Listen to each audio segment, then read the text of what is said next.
All right, we're hanging out in the KROQ trailer. Tom of the Chemical Brothers joining us, and I always think this is a very nice thing for an artist to do because you haven't performed yet as we tape this. So I mean, if this goes badly, I could like throw you in a funk, and you could put you in a bad headspace. So you're very trusting of the world famous KROQ. Yeah, this is true.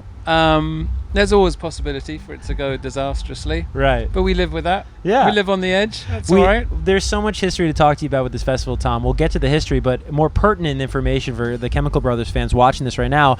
Recently announced an album's on the way this fall. Yeah. And the last time we got an album from you guys was 2019 with No Geography. And not to ask a cliche question, but just given the timing of that, with what happened in the world with the pandemic and the shutdown and whatever with COVID, would you feel now looking back, listening to the full body work, is that almost a character on this record, would you say, or is that going too far?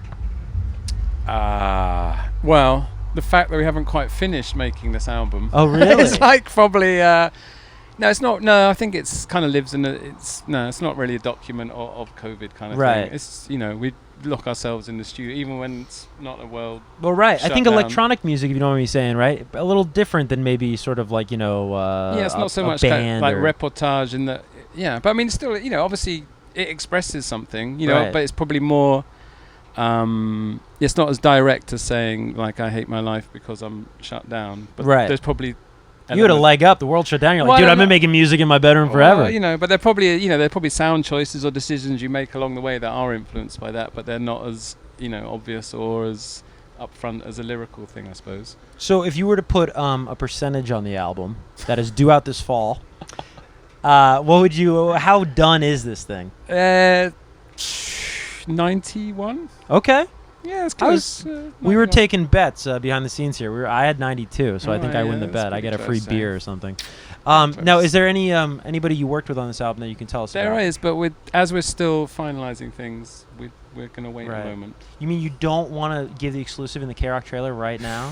Believe it or not, this might be the place, but it's not. Yeah. Not today. Well, what? I feel a little emasculated by you, Tom, because all day long, KROQ, we've been a part of Coachella since day one, and we've kind of been like throwing that weight around. You were at Coachella in 1999. Yeah. What was the memories of that day? I remember it just coming from, we're used to European festivals, and it just being like, well, they do it quite differently here. It's on like a polo field, and it's palm trees, and it's 100 degrees. But how is it different? Because it's people always say that. We're used to like mud and just human.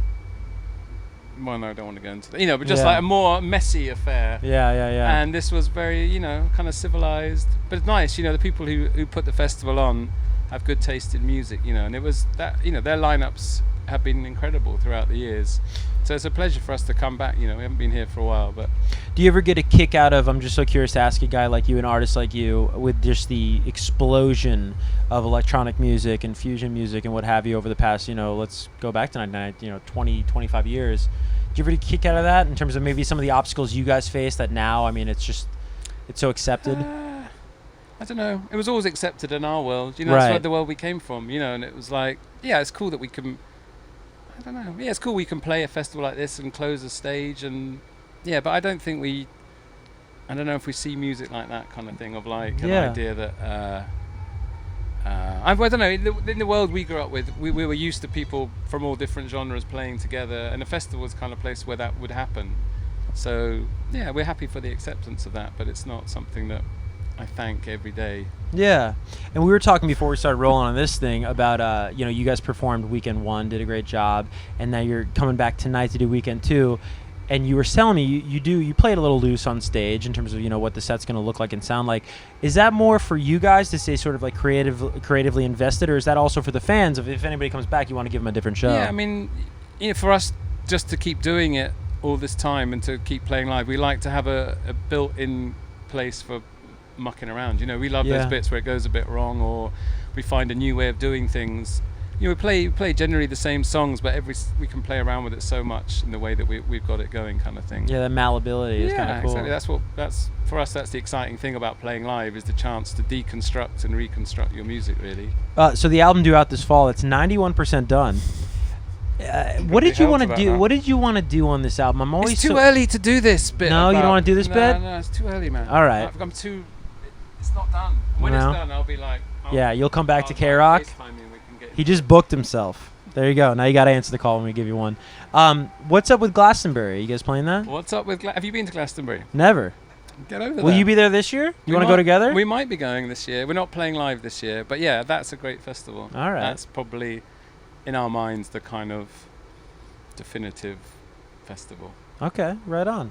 Well, we were doing this like thing with earlier artists, but I guess the interior decorator, put up the rest of them. But we were having each artist pick a little tchotchke here to sort of like put up in the KROQ trailer. What did you call it? A chotsky? Yeah, nobody likes that. I guess I'm from New Jersey. Maybe that's like a New Jersey thing. But Wet Leg, you ever hear of Wet Leg? Yeah. They're this buzzy band right now. Yeah. They selected him and they named him Mark. So, Tom, if you'd be so kind, is there anybody speaking to you that you could take the honor of, owning in the KROQ trailer? Why did they like this one? I don't know. He was kind of small. He's got a little mushroom on him, hasn't he? That's probably that's he's living on the edge. Right. He got the memo with the festival. I like this guy. He's nice. He's got a little flower. All right. I'll call him Tufty. Tufty. Mark and Tufty right there. We don't know if we'll get a Chemical Brothers Wet Leg record, but we do have a collab in the KROQ trailer right there. Lovely stuff.